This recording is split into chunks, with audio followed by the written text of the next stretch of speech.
Assalamualaikum warahmatullahi wabarakatuh. Alhamdulillah wassalatu wassalamu ala Rasulillah Sayyidina wa habibina wa syafi'ina wa qudwatina maulana Muhammadin ibni Abdillah wa ala alihi wa sahbihi wa man walah. La hawla wa la quwata illa billahil aliyil azim. Subhanaka la ilma lana illa ma 'allamtana. Innaka antal alimul hakim wa tub alaina innaka antat tawwabur rahim. Allahumma ya Fattah ya Alim ya Fattah ya Alim ya Fattah ya Alim iftah alaina fathan qariba ya Fattah ya Alim. Allahumma inna nas'aluka fahman nabiyyin wa hifdzal mursalin wa sur'ata ilham malaikatil muqarrabin. Allahumma akhrij min qulubina kulla qadarin lid dunya wa kulla mahallin lil khalq yamilu bina ila ma'siyatik aw yushuluna an ta'atik aw yahulu bainana wa baina tahaggugi bima'rifatikal khassah aw mahabbatikal khalisah. Nawaina ta'allum wa ta'lim wa tadhakkur wa tadhkir wa naf'a wal intifa' wal ifadata wal istifadah wal hath ala tamassuk bi kitabillah wa sunnati rasulih sallallahu alaihi wasallam wa du'a ilal huda wa dalalah alal khair ibtigha' wajhillah wa mardatihi wa thawabihi wa qurbihi subhanahu wa ta'ala. Ilahi anta maqsudi wa ridhaka matlubi, amma ba'd. Alhamdulillah, puji syukur kita panjatkan kehadirat Tuhan Allah Subhanahu wa taala, teriring salat serta salam senantiasa kita haturkan agar Allah taala curahkan kepada baginda agung Nabi besar Muhammad sallallahu alaihi wasallam beserta para sahabatnya beserta para pengikutnya ila yaumil qiyamah. Mustami'in mustami'at, para pemirsa yang dimuliakan Allah Subhanahu wa taala, menginjak di kajian sejarah baginda agung Nabi Muhammad SAW mengenai masa kecil beliau ketika setelah dilahirkannya Rasulullah SAW, yang merupakan salah satu di antara kebiasaan orang Arab pada saat itu ialah disusui anak-anak yang baru dilahirkan oleh orang-orang selain daripada qabilahnya. Dikatakan bahwa sungguhnya kebiasaan atau adat istiadat seperti ini akan menjadikan anak lebih pintar, akan menjadikan anak lebih fasih berbicaranya. Terlebih lagi cuaca di kota Mekah saat itu yang terlalu banyak pendatang, terlalu banyak menjadi persinggahan daripada orang-orang dari luar kota dan pindah, maka cuacanya kurang baik bagi anak-anak kecil pada zaman itu. Maka termasuk adat istiadat orang Arab, mereka menjadikan anak-anak mereka diasuh oleh wanita-wanita dari daerah pedesaan yang tentunya bisa membimbing, bisa mengajari anak-anaknya di usia dini. Jamaah yang dimuliakan Allah, akan tetapi perlu kita ketahui, di antara wanita-wanita pilihan yang Allah Ta'ala pilih untuk menjadi pengasuh, terlebih lagi yang bagian dari tubuh mereka masuk ke dalam mulut mulia beliau, wanita-wanita yang menyusui baginda Nabi Muhammad SAW, diriwayatkan 3 orang wanita. Yang pertama ialah ibunda beliau Sayyidatuna Aminah binti Wahbin, yang tentunya siapapun seorang wanita ketika setelah melahirkan maka langsung memberikan susu kepada anaknya. Yang nomor 2 ialah salah satu di antara hamba atau budak daripada paman Nabi Muhammad SAW yang bernama Abu Lahab. Budak wanita tersebut bernama Thuwaibah al-Aslamiyah. Cerita daripada kenapa kok Thuwaibah al-Aslamiyah bisa menjadi seorang wanita di antara wanita-wanita yang menyusui baginda Rasulullah SAW, ketika Sayyidatuna Aminah radhiyallahu taala anha setelah selesai melahirkan Rasulullah, maka kabar gembira ini diketahui oleh Thuwaibah al-Aslamiyah. Lalu ketika bertemu dengan majikannya, dia buru-buru memberikan kabar gembira ini. Wahai majikan, wahai tuan, bergembiralah karena saudara laki-lakimu Abdullah sudah memiliki anak laki-laki. Semua juga sudah tahu bahwa sungguhnya Abdullah ibn Abdul Muttalib atau ayahanda Rasulullah SAW sudah meninggal. Dan tentunya siapapun menginginkan keturunan daripada anak laki-laki, maka sangat diharapkan kandungan yang bayi yang dikandung oleh Sayyidatuna Aminah ialah anak laki-laki yang melanjutkan daripada keturunan Abdullah bin Abdul Muttalib. Ketika mendengar kabar gembira ini, maka Abu Lahab langsung mengatakan, wahai Thuwaibah, karena berita yang engkau beritahukan kepadaku ini, maka engkau aku merdekakan. Nah, setelah itu, maka Thuwaibah al-Aslamiyah mendedikasikan sebagian waktunya untuk menyusui baginda agung Nabi besar Muhammad SAW. Ada perbedaan pendapat di antara para ulama sejarah Islam, apakah Thuwaibah al-Aslamiyah tergolong orang-orang yang beriman? Apakah masih sempat mendapatkan kehidupan Rasulullah SAW setelah beliau diutus oleh Allah Subhanahu wa taala? Sebagian ahli sejarah mengatakan Thuwaibah al-Aslamiyah masuk ke dalam agama Islam dan beriman kepada baginda Rasulullah SAW, akan tetapi sebagian mengatakan tidak. Lalu setelah Thuwaibah al-Aslamiyah, sebelumnya ibundanya Rasulullah SAW, Sayyidah Aminah, maka seperti kebiasaan kaum Arab pada zaman itu, berbondong-bondong wanita dari luar kota Mekah, dari daerah yang namanya Bani Sa'ad, menuju ke kota Mekah untuk mengambil bayi-bayi untuk diasuh dan disusui oleh wanita-wanita mereka. Di daerah Bani Sa'ad yang terkenal cuacanya baik, terkenal kehidupan di sana lebih alami, tidak udaranya tidak sekeruh kota Mekah. Kaum wanitanya banyak mendatang ke kota Mekah Al-Mukarramah dengan tujuan untuk mengambil anak-anak bayi yang akan disusui oleh mereka. Satu di antara wanita yang ikut datang ke kota Mekah untuk mengambil bayi untuk disusui bernama Halimah dari kabilah Bani Sa'ad, sehingga memiliki gelar As-Sa'diyah. Jamaah yang dimuliakan Allah Subhanahu wa taala, wanita-wanita ini semuanya mengambil anak untuk diasuh, dan semuanya pernah melihat bayi yang bernama Muhammad sallallahu alaihi wa ala alihi wasallam. Akan tetapi semua wanita yang disodorkan Rasulullah sallallahu alaihi wasallam yang masih bayi, tidak ada yang ingin untuk mengambil beliau ketika mereka mengetahui kalau baginda Nabi Muhammad sallallahu alaihi wasallam terlahir dalam keadaan yatim. Kenapa? Karena wanita-wanita yang menyusui ini sangat berharap ketika ayahnya rindu dengan anaknya, lalu menengok anaknya, maka akan memberikan uang kepada para ibu-ibu tersebut, sehingga yarjul ihsana min abih fakifa bil yatim. Yang mereka harapkan, salah satu di antaranya yang paling penting ialah upah atau balasan daripada ayahanda daripada anak-anak ini. Lalu bagaimana dengan anak yatim? Kakeknya tidak akan memiliki tanggung jawab seperti ayahnya sendiri. Itu merupakan adat istiadat orang Arab pada zaman itu. Setiap daripada kaum wanita yang datang dari Bani Sa'ad menuju ke Mekah, mereka sudah tahu ada bayi yang namanya Muhammad, cuman semuanya menolak Nabi Muhammad SAW, dan yang termasuk salah satu di antara orang yang menolak ialah Halimah Sa'diyah. Tidak mau, enggan, karena tahu itu ialah anak yatim.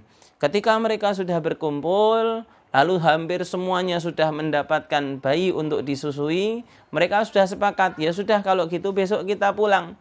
Hanya Halimah Sa'diyah saja yang tidak mendapatkan bayi untuk disusui. Maka di malam itu Halimah berbicara dengan suaminya, wahai suamiku, aku malu kalau misalkan aku pulang ke desa kita, sedangkan aku tidak memiliki bayi untuk aku susui. Nanti apa kata orang? Maka nanti akan timbul gosip, akan timbul isu bahwa tidak ada yang percaya lagi sama aku untuk menyusui anak-anak mereka. Lalu gimana wahai suamiku, gimana? Lalu suaminya memberikan saran kepada istri Halimah Sa'diyah, wahai Halimah, gimana kalau kita ambil anak yatim tersebut? Siapa tahu membawa berkah bagi kita. Maka ketika mereka berpikir ulang, Halimah Sa'diyah pun setuju, ya sudah, kita ambil si anak yatim, kita niatkan untuk mengambil keberkahan. Siapa tahu anak yatim ini malah membawakan keberkahan bagi kita. Subhanallah, subhanallah, subhanallah. Jamaah yang dimuliakan Allah Subhanahu wa taala, pada malam itu Halimah Sa'diyah dan suaminya mendatangi rumah Sayyidatuna Aminah radhiyallahu taala anha karena besok mereka sudah siap-siap untuk kembali ke desa mereka, desa Bani Sa'ad. Ketika masuk ke dalam rumah Sayyidatuna Aminah radhiyallahu taala anha, maka Halimatus Sa'diyah dan suaminya ini ditanya oleh Aminah, "Apa yang kamu inginkan?" "Aku ingin melihat anakmu." "Apakah kamu sudah tahu bahwa anakku itu yatim?" Maka Halimah mengatakan, "Iya, kami tahu anak itu yatim, cuman kami pengen melihatnya kembali." Lalu diperlihatkanlah Rasulullah SAW yang masih bayi di dalam gedong atau kain yang menyelimuti bayi seperti biasanya yang berwarna hijau. Saat itu wajah Rasulullah SAW tertutup kain tersebut. Ketika dibuka oleh Halimah di dalam gendongannya, maka beradu pandang mata Rasulullah SAW dan mata Halimatus Sa'diyah. Seketika itu pula Halimatus Sa'diyah tidak mau melepas bayi yang sekarang sedang digendongnya, dan terasa sangat nyaman, terasa sangat indah, terasa sangat klop. Subhanallah. Subhanallah. Maka ketika dibawa ke desa Bani Sa'ad keesokan harinya, di malam tersebut yang tadinya unta betina yang dibawa oleh Halimatus Sa'diyah untuk persediaan makan. Jadi orang zaman dulu yang mereka bawa ialah unta dan keledai. Keledai untuk kendaraan, unta untuk makanan dengan diperah susunya. Unta Halimatus Sa'diyah yang karena kurusnya maka tidak keluar susu sedikit pun. Akan tetapi setelah mendapatkan salah satu anggota kelompok baru yang bernama baginda Nabi Muhammad SAW, maka unta betina itu bisa mengeluarkan air susu yang dahsyat sehingga Halimah dan suaminya kenyang. Lalu anak Halimah yang dibawa dari rumah, yang tadinya biasanya menangis meronta-ronta karena kelaparan, karena mohon maaf air susu Halimah karena memang makannya sedikit kering ketika sudah mendapatkan anggota kelompok baru yang bernama baginda Nabi Muhammad SAW, maka Halimatus Sa'diyah menyusui anaknya dengan lancar dan anaknya tertidur pulas. Maka sebelum tidur mereka mengatakan, "Wahai istriku," sang suami mengatakan kepada istrinya, "Wahai istriku, bitna khaira lailah. Ini malam ini kita menginap, kita lewati dengan seindah-indah malam. Kita kenyang, padahal dari kemarin kita lapar. Anak kita juga kenyang. Jangan-jangan anak ini betul-betul membawa berkah untuk kita, wahai Halimah." Subhanallah, subhanallah. Di rombongan sebelum adanya baginda Rasulullah SAW, mereka kelaparan, mereka gelisah karena anaknya lapar pula. Setelah ada baginda agung Nabi Muhammad SAW, maka sang unta yang tadinya kering air susunya berubah menjadi penuh dan padat dan tegap. Begitu pula Halimatus Sa'diyah yang tadinya susah untuk menyusui anaknya karena memang tidak keluar karena kering, karena lapar. Akan tetapi setelah kedatangan baginda Rasulullah SAW, mereka dalam keadaan terindah dan terbaik. Jamaah yang dimuliakan Allah Subhanahu wa taala, sebelum berangkat untuk menuju ke rumah kembali ke Bani Sa'ad, maka mereka berhenti berjumpa dengan kakek baginda Rasulullah yang bernama Abdul Muttalib. Setelah melihat bahwa cucunya akan dibawa oleh wanita tersebut, Abdul Muttalib bertanya kepada wanita yang akan mengasuh cucunya, "Siapa namamu?" Maka Halimatus Sa'diyah mengatakan, "Nama saya Halimah dari kabilah Bani Sa'ad."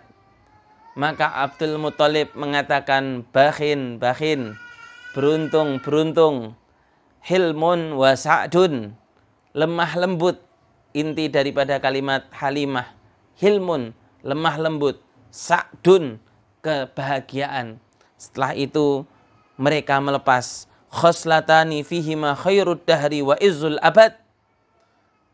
Termasuk salah satu di antara kebiasaan orang Mekah ialah mengambil hikmah-hikmah untuk mereka jadikan salah satu wasilah doa seperti saat ini, seperti waktu itu Abdul Muthalib mengatakan hilmun wa sa'dun, kelemah lembutan dan kebahagiaan.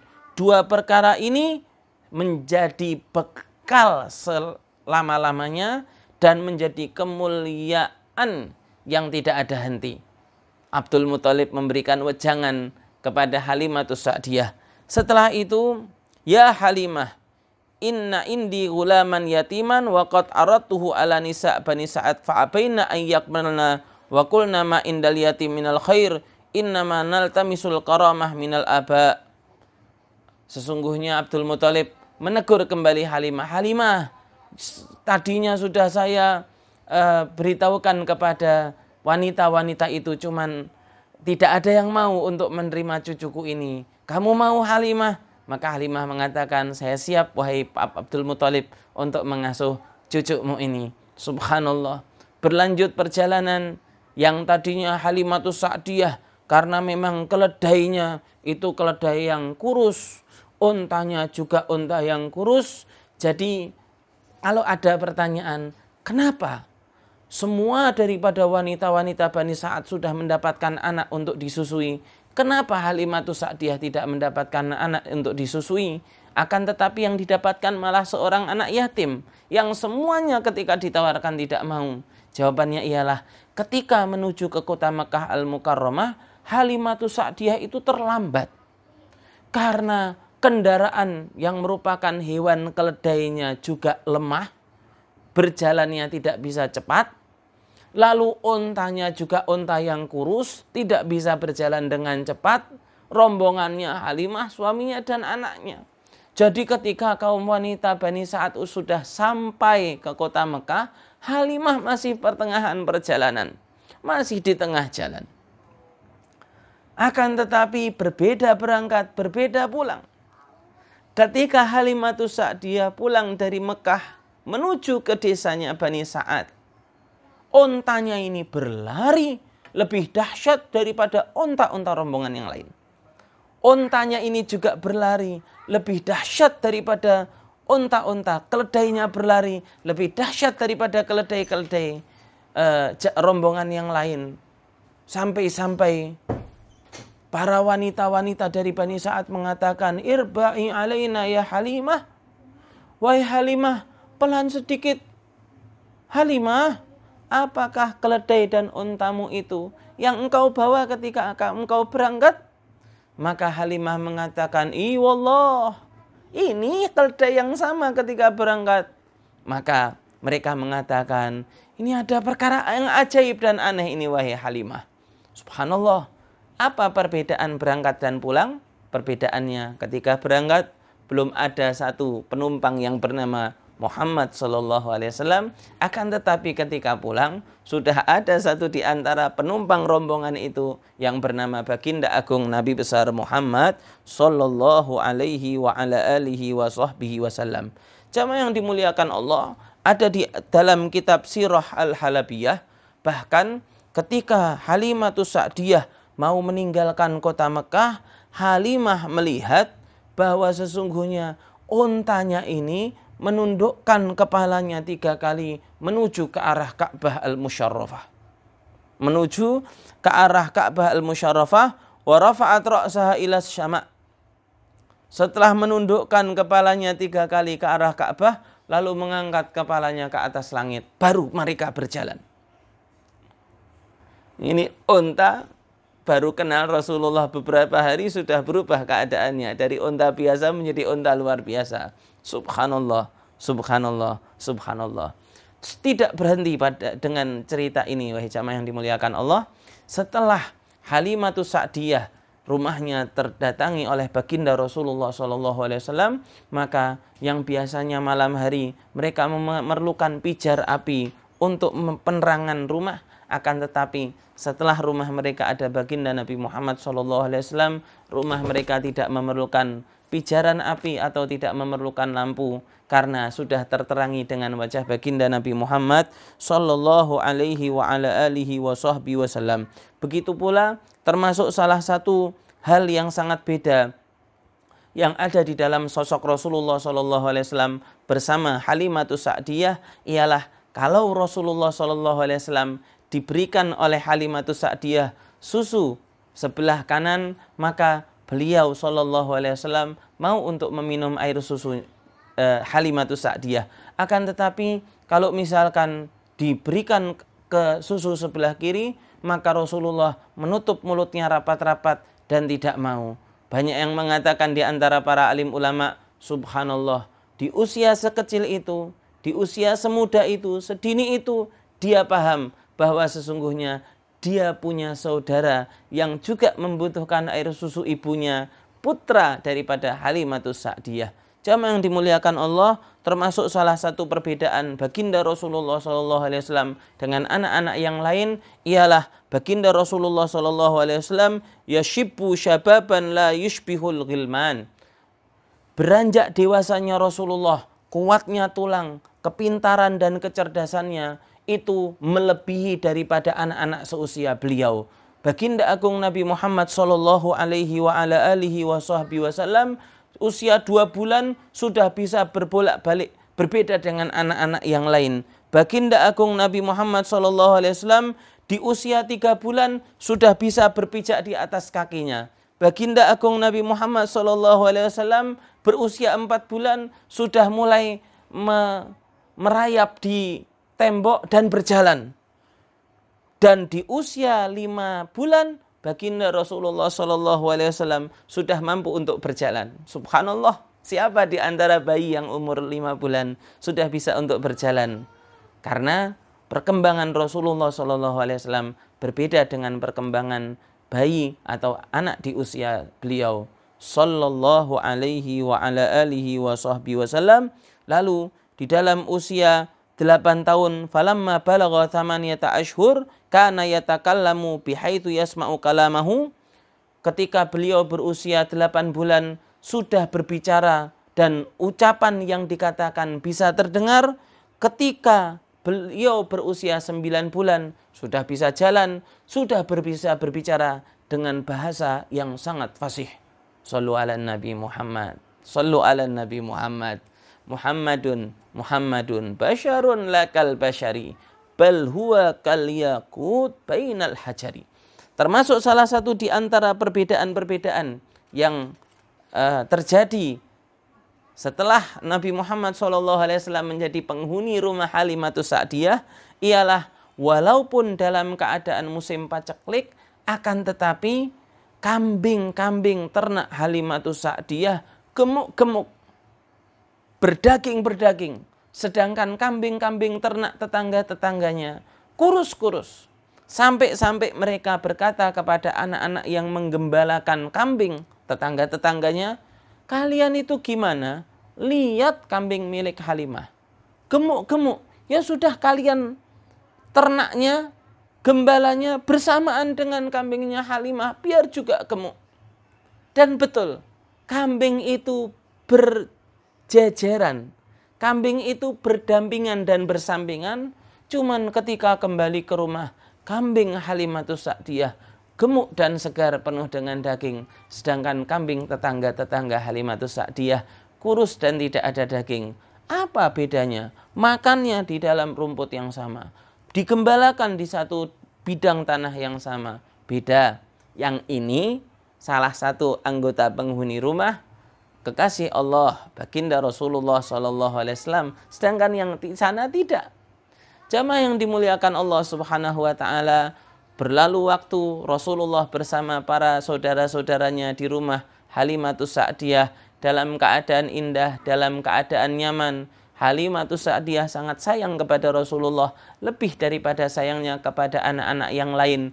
Bahkan tidak bisa Halimah tidur kecuali ada Rasulullah di dalam dekapannya, sampai terjadi satu kejadian yang sangat dahsyat luar biasa ketika Rasulullah dan para saudara-saudaranya, para anak-anak seusia beliau sedang menggembalakan kambing, maka beliau didatangi oleh 3 sosok orang, 3 sosok yang menggendong beliau, meletakkan beliau di atas batu, lalu membelah dada beliau.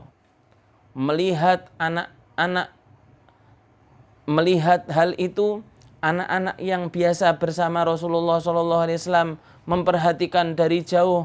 Lalu ketika melihat badan Rasulullah dibelah, dada Rasulullah dibelah, maka mereka kabur sekabur-kaburnya menuju ke rumah ibunya, yaitu Halimatus Sa'diyah. Ketika mereka tergopoh-gopoh, ngos-ngosan, mau berkata kepada ibunya, ibu, cepat susul saudaraku yang dari Mekah itu, ibu, cepat susul Muhammad. Kami yakin Muhammad sudah mati karena dibelah dadanya. Mendengar hal tersebut, Halimatus Sa'diyah buru-buru menuju ke tempat yang mereka sebutkan. Di tempat tersebut, di atas lempengan batu, terlihat Nabi Muhammad sedang berdiri dan menatap ke arah langit. Lalu dipeluk Nabi Muhammad SAW oleh Halimatus Sa'diyah dan ditanya oleh Halimatus Sa'diyah, "Ma bika ya Muhammad?" Maka setelah ditanya, Rasulullah menjawab, "Ibu, tadi ada 3 orang yang mendatangi aku, lalu aku digendong oleh satu di antara mereka. Aku diletakkan di atas lempengan batu ini, lalu badanku dibelah, lalu diambil satu di antara bagian tubuhku, lalu dimasukkan ke dalam bejana." Bercerita tanpa ada rasa takut, tanpa ada rasa menggigil, tanpa ada gemetar. Seakan-akan dirinya ialah seorang yang sangat biasa menghadapi hal seperti ini.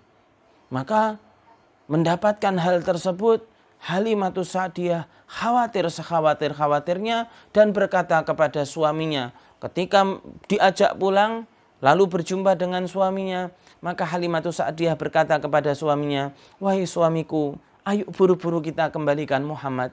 Karena diceritakan kejadian ini. Maka suaminya pun mendukung. "Ya sudah, kita kembalikan buru-buru. Takutnya ada kenapa-napa, kita yang dimintai pertanggungjawaban."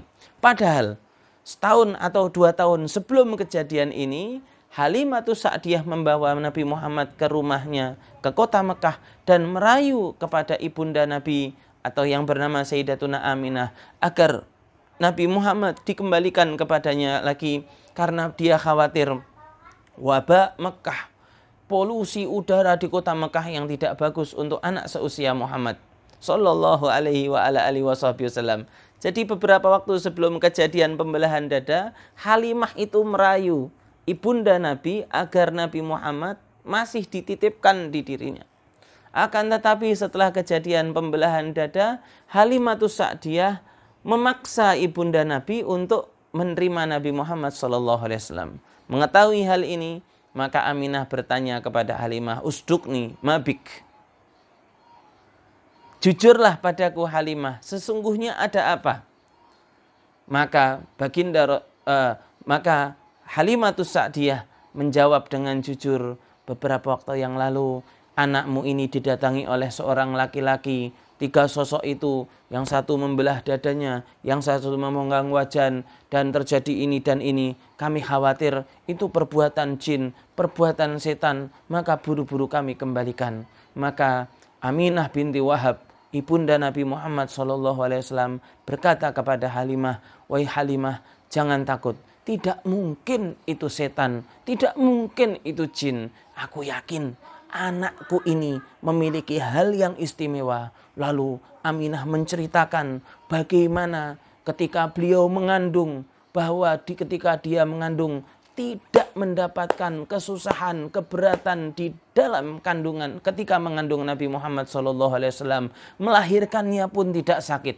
Ketika lahirannya Rasulullah SAW, dia melihat banyaknya wanita yang tidak dia kenali, yang ramah, yang menyambut kelahiran Nabi Muhammad SAW. Diceritakan dan dibeberkan seluas-luasnya mengenai Nabi Muhammad SAW. Setelah itu Aminah radhiyallahu taala anha mengatakan, "Halimah, sudah cukup engkau membimbing anakku, sekarang engkau pulang. Aku yakin anakku tidak akan mungkin digoda dan diganggu oleh setan, karena aku tahu siapa dia sesungguhnya, bagaimana keistimewaannya, kabar-kabar gembira yang sudah aku terima. Aku tahu tidak mungkin setan ini bisa macam-macam sama anakku ini." Dan itulah yang terjadi. Perjalanan di salah satu di antara perjalanan hidup baginda Nabi Muhammad SAW. Beliau disusui oleh ibundanya, lalu disusui oleh Thuwaibah al-Aslamiyah yang merupakan budak wanita yang dimerdekakan oleh pamannya Rasulullah yang bernama Abu Lahab. Dan yang ketiga, satu di antara wanita Bani Sa'ad yang namanya Halimatus Sa'diyah yang memiliki keistimewaan-keistimewaan cerita. Bahkan jamaah yang dimuliakan Allah, diriwayatkan oleh Sayyidina Abdullah bin Abbas radhiyallahu taala anhuma bahwa sesungguhnya apa perkataan pertama yang diucapkan oleh Rasulullah ketika beliau berbicara? Yang diucapkan oleh Rasulullah SAW ketika beliau pertama kali berbicara ialah kalimat Allahu Akbar kabira walhamdulillahi katsira wa subhanallahi bukratan wa asila. Ketika beliau pertama kali bisa berbicara, yang dikatakan bukan kalimat mama, bukan kalimat baba, bukan kalimat-kalimat yang lain, akan tetapi kalimat takbir, kalimat tahmid, dan kalimat tasbih kepada Allah Subhanahu wa taala. Subhanallah, mudah-mudahan dengan kajian sirah ini di bulan yang penuh dengan berkah ini bersama majmu'ah, bersama Al-Wafa bi Ahdillah Jawa Tengah DIY ini, mudah-mudahan kita bertambah cinta kepada baginda Nabi Muhammad SAW, mendapatkan penuh hikmah, ilmu yang manfaat di dunia dan di akhirat. Amin, amin ya rabbal alamin. Kurang lebihnya mohon maaf. Akhirul kalam, hadanallah wa iyyakum ajma'in. Assalamualaikum warahmatullahi wabarakatuh.